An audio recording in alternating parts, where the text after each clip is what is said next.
আসসালামু আলাইকুম রহমতুল্লাহি ওয়া বারাকাতুহু। সম্মানিত দিনী বৈনকলরে, আজকে সূরা ইউনূসের 55 থেকে 58 পর্যন্ত কয়েকটা আয়াতের অনুবাদ আর তোরা ব্যাখ্যা করবো ইনশাআল্লাহ। আলহামদুলিল্লাহিল্লাযী হামদান কাসীরান তাইয়িবান মুবারাকান ফিহি আল্লাহুম্মা সাল্লি সাল্লিম আলা নাবিয়িনা মুহাম্মদ রাব্বি ইশরাহ লি সাদরি ওয়া ইয়াসসির লি আমরি ওয়াহলুল উকদাতাম মিন লিসানি ইয়াফকাহু কওলি। সাবধান, আসমানসমূহ এবং জমিনে যা কিছু আছে তা সবই আল্লাহর। সাবধান, আল্লাহর অঙ্গীকার সত্য, কিন্তু অধিকাংশ লোক বিশ্বাস করে না। তিনি জীবন দান করেন এবং মৃত্যু ঘটান, আর তোমরা সবাই তার কাছে প্রত্যাবর্তিত হবে। তোমাদের কাছে তোমাদের রবের তরফ থেকে এমন বিষয় সমাগত হয়েছে যা হচ্ছে নসিহত এবং অন্তরসমূহের সকল লোকের আরোগ্যকারী, আর মুমিনদের জন্য ওটা পথ প্রদর্শক ও রহমত। তুমি বলে দাও, আল্লাহর এই দান ও রহমতের প্রতি সকলের আনন্দিত হওয়া উচিত। তা ওটা হতে বহুগুণ উত্তম যা তারা সঞ্চয় করে। আল্লাহ সুবহানাহু ওয়া তাআলা এই আয়াতগুলোর মাঝে অনেক সুন্দর করিয়া কি বুঝাইয়া দিরা, সাবধান করিয়া দিরা, মানুষ সকলের কি সাবধান বাণী করিয়া দিরা যে আসমান সমূহ জমিন ও সব কিছু আল্লাহর আওতায়, আল্লাহর সব কিছু আল্লাহর। আর সতর্ক করিয়া দিরা যে মানুষরে আল্লাহর অঙ্গীকার, আল্লাহর যেটা অঙ্গীকার করছেন সব কিছু একবারে হুবহু হইয়া যাইব। আল্লাহর অঙ্গীকার সত্য, কিন্তু মানুষ এটা বিশ্বাস করে না। মানুষ বিশ্বাস করেন না যে এটা আগে আল্লাহ সুবহানাহু ওয়া তাআলা সাবধান বাণী জানাইয়া দিরা, সতর্ক করিয়া দিরা মানুষরে। আল্লাহ জীবনও দান করছেন, মৃত্যু আবার সবরে গোটাইবা। এমন কোনো মানুষ আছেন যে আজীবন জীবিত আছেন না। আল্লাহর জেলাখা নাকি সৃষ্টি করিয়া রাখছেন, সৃষ্টি করিয়া নিয়ম রাখছেন, সব কিছু ওলাহান হইয়া যার। কোনো মানুষ আজীবন বাঁচিয়া নাই, থাকতাও নাই অবশিষ্ট। তো আল্লাহ কি সবু আল্লাহর গেছে যাইতে হইবা, সবু মাটির মানুষ মাটির গেছে যাইতে হইবা, কিন্তু এই জীবন আর মৃত্যু দান করছেন মানুষরে পরীক্ষা করার লাগে। কি জীবনও একটা পরীক্ষা, যে সে আমলের দিক দিয়া উত্তম, ওটা আর কি আল্লাহ সুবহানাহু ওয়া তাআলা পরীক্ষা করার লাগে। তো আল্লাহর কাছে সবু যাইতে হইবা। তো আকি তো আল্লাহ এরপর আয়াত আল্লাহ সুবহানাহু ওয়া তাআলা বুঝাইয়া দিরা, তোমাদের কাছে তোমার রবের তরফ থেকে এমন বিষয় সমাগত হচ্ছে যা নসিহত। কোরআন হইল একটা নসিহত, অন্তরর ঔষধ। অন্তরর আকি যে সকল রোগ আছে, অন্তরর রোগ, বাইরের রোগ, সব রোগর ঔষধ হইল কি একমাত্র কোরআন। আর মুমিনের যারা মুমিন তারার লাগে পথ প্রদর্শন আকি আল্লাহর রহমত। এখন লোকে আল্লাহর রহমত পাইবা সব কিছুতে, আর মুমিন হলে পথ পাইবা এই কোরআনের মাধ্যমে।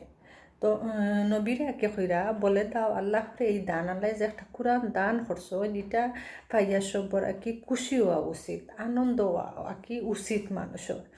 আর যারা মানুষে কি সম্পদ জমা করে, এটা থেকে অনেক উত্তম আকি কোরআন হইল অনেক উত্তম। এটা যে কি মানুষে যেটা সঞ্চয় করে, কিন্তু সঞ্চয়ের লাগে মানুষ বেশি আকর্ষণী থাকে যে আল্লাহর কাছে যেটা রয়েছে, আল্লাহর যে নিয়ামত রয়েছে, জান্নাত রয়েছে, এটা কি সঞ্চয় করতে গাফিল। এটা কি যে গাফিল, এটা কি সতর্ক করিয়া দিরা, সাবধান বানিয়ে দিয়া দিরা। আল্লাহর কাছে যেটা রয়েছে সামান্য কি তোরা জীবনের লাগি, তোরা বুক বিলাসর লাগি অনন্ত জীবন রে কি গাফলাতির মাঝে ফালাইয়া রয়েছে, এটা আল্লাহ সাবধান সতর্ক বাণী করিয়া দিরা। তো এই যে কোরআন হইল গিয়া কি কালিমা মুক্ত, শিরক মুক্ত এক আল্লাহর ইবাদত করার আহ্বান, সব কিছু নিয়ম কানুন আইন সব কিছু আল্লাহ সুবহানাহু ওয়া তাআলা এটার মাঝে কি লিপিবদ্ধ করিয়া দিছেন। যারা বিশ্বাস করবা তারাও কি ফল পাইবা, আর যারা বিশ্বাস করতা না, অবিশ্বাস করবা তারাও ক্ষতিগ্রস্ত হইবা। সূরা ইসরার 17 নং সূরা 82 নং আয়াত আল্লাহ সুবহানাহু ওয়া তাআলা বলেন, আমি অবতীর্ণ করেছি কুরআন যা বিশ্বাসীদের জন্য সুচিকিৎসা দয়া, কিন্তু সীমালঙ্ঘনকারীদের ক্ষতি বৃদ্ধি করে। যারা কি বিশ্বাস করে তারার লাগে এটা চিকিৎসা, সুচিকিৎসা এটা আর কি ইয়ে করব, পথ দেখাইব সব কিছু আর কি। আর কোরআনের মাধ্যমে আল্লাহ সুবহানাহু ওয়া তাআলা পথ দেখাইবা। আর যারা বিশ্বাস করতে নাই, অবিশ্বাস করবা, তারা আরও ক্ষতি বাড়ব। তারা নিজে নিজে জুলুম করবা, নিজের ক্ষতিরে বাড়াইবা।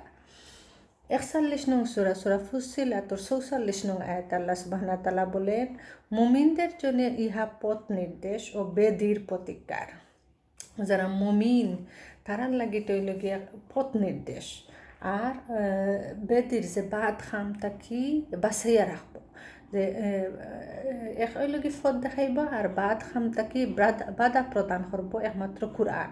যারা কোরআনরে মানবা, কোরআনরে চলবা আর কি, কোরআন মতো চলবা, তারা সঠিক পথপ্রাপ্ত হইবা। আর যারা কি কোরআনরে মানবা, বাদ খামে দি যাইতা মনরে আকি কোরআনে আকি আখটাইয়া রাখবা, যে মন যাই বাদ খামে দি যাইতো নাই। আল্লাহ সুবহানাহু ওয়া তাআলা কত সুন্দর করে আকি বুঝাইয়া দিছে। নবী সাল্লাল্লাহু আলাইহি ওয়াসাল্লাম একটা দোয়া করতা বেশি বেশি করে, ইয়া মুকাল্লাবাল কুলুবি সাব্বিত কলবি আলা দীনিক, ইয়া মুকাল্লাবাল কুলুবি সাব্বিত কলবি আলা দীনিক। হে অন্তর পরিবর্তনকারী, আমার অন্তরকে তোমার দিনের উপর প্রতিষ্ঠিত করো। কি নবী সাল্লাল্লাহু আলাইহি ওয়াসাল্লামে এই দোয়াটা বেশি বেশি করে পড়তা। আমরাও যাতে বেশি বেশি করে মনে করি আর কি এই দোয়াটা পড়তাম। কারণ মন এমন একটা জিনিস, শয়তানে যে কোনো সময় সেকেন্ডের মাধ্যমে, মিনিটের মাধ্যমে অন্য বাইরে লইয়া যাইতে কি পারে, দিন তাকে হরাই লইতে পারে। শয়তানের লগে আমরা প্রকাশ্য শত্রু, সব দিক দিয়া শত্রু। আমরা শয়তানের শত্রু মনে করতাম। আমরা অন্তরে যাতে আর কি দোয়া করতাম আর আল্লাহর দিকে আর কি আমরা অন্তরে ফিরাইয়া রাখতাম। আল্লাহ সুবহানাহু ওয়া তাআলা বুঝার আমল করার তৌফিক দান করতা, হেদায়েতের পথে কবুল করতা। জাযাকুমুল্লাহু খাইরান।